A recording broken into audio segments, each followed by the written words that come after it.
ఎందుకు ఇక్కడ సమావేశమయ్యాం, ఎందుకు అత్యవసరంగా అన్ని పార్టీల మున్నూరు కాపులను రమ్మన్నాం, ఏమిటి అసలు ఉద్దేశం ఏంది, దేనికోసం మనం సమావేశం ఏర్పాటు చేసుకుంటున్నాం.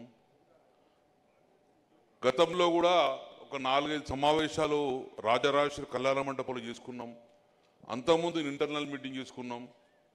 ఎందుకు ఇంత నెలకోసారి సమావేశం ఏర్పాటు చేసుకుంటున్నాం, మరి ఇంత అర్జెంటుగా ఇక్కడెందుకు సమావేశం ఏర్పాటు చేసుకున్నాము, ఈ సమావేశం ముఖ్య ఉద్దేశం ఏంది, ఈ సమావేశ ఫలితమే ఉంటుంది అనేది మనందరం చర్చించుకోవాల్సిన అవసరం మన ఉన్నది.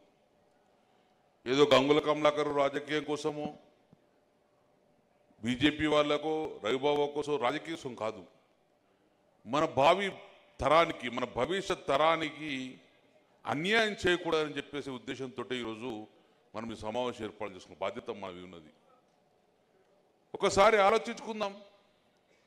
ఈ సమావేశం ముఖ్య ఉద్దేశం ఏంటంటే రాబోయే కాలంలో ప్రభుత్వాలు, ఏదైనా ప్రభుత్వం, కాంగ్రెస్ ప్రభుత్వమా, బీజేపీ ప్రభుత్వమా, టీఆర్ఎస్ ప్రభుత్వమా, ప్రభుత్వం ఇది ప్రభుత్వం.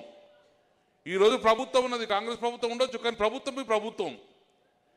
ఈ ప్రభుత్వము మా కమ్యూనిటీని తక్కువ చేస్తున్నది, మా కమ్యూనిటీ పట్ల అన్యాయం జరుగుతున్నది, వాస్తవాలను కప్పిపుచ్చుతున్నది. ఇలాగే కొనసాగితే మా భవిష్యత్ తరాలకు అంధకారం అవుతుంది. కాబట్టి డెఫినెట్గా ప్రభుత్వం స్పందించాలి, స్పందించకపోతే మా కమ్యూనిటీ స్పందిస్తుంది అనే భావనతో ఈరోజు సమావేశం ఏర్పాటు చేయడం జరిగింది.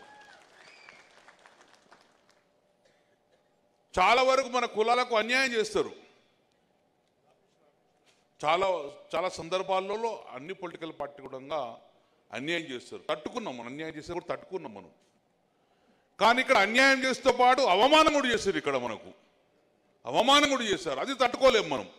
అన్యాయం చేసి తట్టుకుందాం కానీ అవమానం చేస్తున్నారు. ఏం అవమానం చేసిండ్రు? ఓటర్ లిస్టులో మీ పేర్లే ఉండే, మీ కులమే లేదనే విధంగా, గ్రామాలలో మీ పేర్లే లేని విధంగా ఈరోజు ప్రభుత్వము ఒక కులగణన చేసింది. అదే ముఖ్య ఉద్దేశం. అదే మన ముఖ్య ఉద్దేశం ఏంటంటే, ఈ ప్రభుత్వం ఒక కులగణన చేసింది. ఆ కులగణనలో మొత్తం బీసీలను తక్కువ చేసింది. ఆ బీసీలలో 300 కాపులు నెగ్లిజిబుల్గా 3.5% మాత్రమే మీరు ఉన్నారు అని చెప్పడం వలన ఇది అన్యాయమా, అవమానమా, రెండా అని ఒకసారి మనం ఆలోచించుకోవాలి. ఎక్కడాకి వచ్చిందంటే ఈరోజు ఒక పార్టీకి రాష్ట్ర అధ్యక్షులుగా మేమే ముందుకు వచ్చినాం, మనమే ముందుకు వచ్చినాం. ఈరోజు ఏమంటుంది ఆ పార్టీ, నీ సంఖ్య ఎంతనే 3.5% నీకెందుకే రాష్ట్ర అధ్యక్ష పదవి అనే పరిస్థితిలో తీసుకొచ్చింది. ఈరోజు 1956 నుంచి తెలంగాణలో, ఆంధ్రలో కానీ ఏ రోజు చూసినవిధంగా 300 కాపు లేని మినిస్ట్రీ ప్రభుత్వం లేదు. ఏ ప్రభుత్వంలో 300 కాపులు ఉన్నారు, కానీ ఈ ప్రభుత్వంలో 300 కాపులు మంత్రిగా లేరు. ఏంటంటే మీ శాతం ఎంతనయా అనే పరిస్థితికి వచ్చింది. నీ శాతమే ఇంతనయా, నీకు మంత్రి పదవి ఎందుకయ్యా అనే భావన ప్రజలలో తీసుకొచ్చే భావన ఉంది. వేదిక మీదకి తీన్మార్ మల్లన్న ఎమ్మెల్సీ గారిని రావాల్సిందిగా కోరుతున్నాం.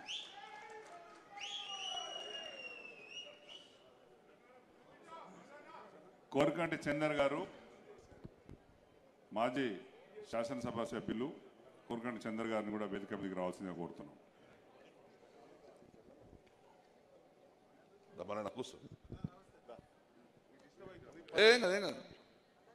నువ్వు మాట్లాడేది నేను మాట్లాడతాను ముందే, నువ్వు మాట్లాడేది నేను ముందు మాట్లాడతానంటన్నా. ఇప్పుడే వచ్చేసిన మా మల్లన్న, తీన్మార మల్లన్న కాంగ్రెస్ ప్రభుత్వంలో ఎమ్మెల్సీ గెలిచారు. ఏందయ్యా కులగారన్నా, నాకు 300 కాపుకు అవమానం చేసిన, అన్యాయం చేసిన అంటే సస్పెండ్ చేసే పరిస్థితి వచ్చింది ఈరోజు. అంటే ఎలాంటి పరిస్థితి వచ్చిందంటే, మా సంఖ్య చెప్పవా అంటే మీ సంఖ్య తక్కువ అంటే మాట్లాడితే కూడా ఈరోజు నిర్బంధం చేసే పరిస్థితికి వచ్చింది ఈరోజు. సో 1956 నుంచి ఏ రోజు 300 కాపు లేని ప్రభుత్వం లేదు. ప్రప్రథంగా తెలంగాణ రాష్ట్రంలో ఈరోజు 300 కాపులకు మంత్రివర్గంలో స్థానం లేదు. ఎందుకంటే ఇదే సంఖ్యాపరంగా తక్కువ ఉన్నారని చెప్పి సూచించారు. మరి ఒక్కసారి ఆలోచించుకుని నిజంగానే సంఖ్యాపరంగా తక్కువ ఉన్నామా? 3,94,00,000 అధికారికంగా ప్రకటించారు. అందులో మనము 13 లక్షల మంది ఉన్నామా? నేను ఛాలెంజ్ చేసి చెప్తా. ఉత్తర తెలంగాణకు రాండ్రి, కరీంనగర్ జిల్లా, ఆదిలాబాద్ జిల్లా, నిజామాబాద్ జిల్లా, వరంగల్ జిల్లా, ఈ యొక్క జిల్లాలలో అన్ని చూడండి. అన్ననే 13 లక్షల మంది వెళ్తాం మేము, అన్ననే 13 లక్షల మంది వెళ్తాం మేము. నల్గొండ జిల్లా, మహబూబ్నగర్ జిల్లాలో కొంత ప్రాంతాలలో పటేలు పెట్టుకుంటారు, కొంత రెడ్డిలు పెట్టుకుంటారు, కొన్ని ప్రాంతాలు ఉంటాయి. వాళ్ళ ఆందాన్ని కూడా మున్నూరు కాపులు తీసి పారేసిండ్రు. నేను కూడా అసెంబ్లీలో మాట్లాడినా, అసెంబ్లీలో సమావేశంలో మాట్లాడినా బీసీ మీద. నేను మీ మీద వ్యతిరేకంగా మాట్లాడతలేను, కాంగ్రెస్ ప్రభుత్వం వ్యతిరేకంగా మాట్లాడతలేను, కానీ వాస్తవాలు కప్పిపుచ్చుకున్నారు. వాస్తవాల ప్రకారంగా ప్రతి ఇంటికి వెళ్ళాలా, ఇంటిలో ఉన్న కులగరణ చేయాలని ఏ కుటుంబం మాట్లాడకూడదు, ఇంటికాడ కూర్చొని రాష్ట్రం కాబట్టి మాకు అన్యాయం జరిగింది కాబట్టి కులగరణ సక్రమంగా జరగమని చెప్పి డిమాండ్ చేసాం మనం. ఇప్పటికి ప్రభుత్వం స్పందిస్తలేదు. ఇప్పటివరకు ప్రభుత్వం కులగరణ చక్కగా చేయలే. నేను ఒకటే సూటిగా మాట్లాడుతున్నా, ఎందుకయ్యా మా కాపులు అంటే మీకు భయము అంటున్నాం మేము. ఎందుకయ్యా మా కాపు కమ్యూనిటీ మీకు భయపడుతున్నారు మీరు? ఎస్, భయపడాలి కూడా. ఎవరు ఎమ్మెల్యేకి నిలబడ్డా కాపులేకి వెళ్తున్నారు, అక్కడ మనం మీరు గెలుతలేరు కదా. అందుకే ఈరోజు మన కమ్యూనిటీ మీద రాజకీయంగా, ఆర్థికంగా, సామాజిక ఎదుగుతున్న కమ్యూనిటీ మీద ఈరోజు కక్ష సాధింపు చర్యల భాగంగానే మనం తప్పుగా చూపించుకునే బాధ్యత మనం తీసుకునేది. రోజు ఎక్కువ సమయం తీసుకోను. అన్యాయం జరిగేటల్లో ప్రప్రదంగా మున్నూరు కాపులు ఉన్నారు, అన్యాయం జరిగేటల్లో ప్రప్రదంగా మున్నూరు కాపులు ఉన్నారు. ఎందుకు ప్రప్రదంగా అన్యాయం చేసిందంటే అక్కడ రాజకీయంగా ఎదుగుతున్న కమ్యూనిటీ రేపు పొద్దున రాబోయే కాలంలో తెలంగాణ గద్దెనెక్కెత్తడానికి అవకాశం ఉన్న కమ్యూనిటీ కాపున్నది కాబట్టి ఇక్కడే చాలా ముఖ్యమైన విషయం.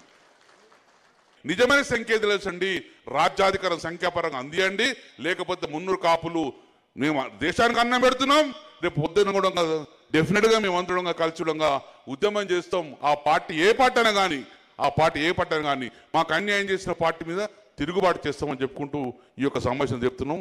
రేపు రాబోయే కాలంలో ఎప్పుడైనా మేము మంత్రిగా ఉన్నా కూడా ఆ రోజుల్లో డెఫినెట్ కాపు సమావేశానికి వచ్చినాం, ప్రతి సమావేశం మీటింగ్ పెట్టుకున్నాం, ముందుకు తీసుకొచ్చే పరిస్థితి వచ్చింది. రేపు రాబోయే కాలంలో డెఫినెట్గా అందరం మున్నూరు కాపులు ఐక్యంగా దాటుకొని ఈ వేదిక మీద ఎట్లయితే ఒక్కొక్క పువ్వేసి బతుకమ్మ తయారు చేసినట్టు ఈ వేదిక మీద ఒక్కొక్క పార్టీ ఉండగా అంతా తయారు చేసుకొని రేపు కాపు కులం బలోపేతానికి, సంఖ్యాపరంగా రాజ్యాధికారం కోసము మా డిమాండ్ నెరవేర్చేందుకు డెఫినెట్ ఉద్యమానికి ప్రతి ఒక్కరు కదిలావాలని చెప్పుకుంటూ మీ అందరి దగ్గర చూస్తున్న జై తెలంగాణ, జై మున్నూరు కాపు.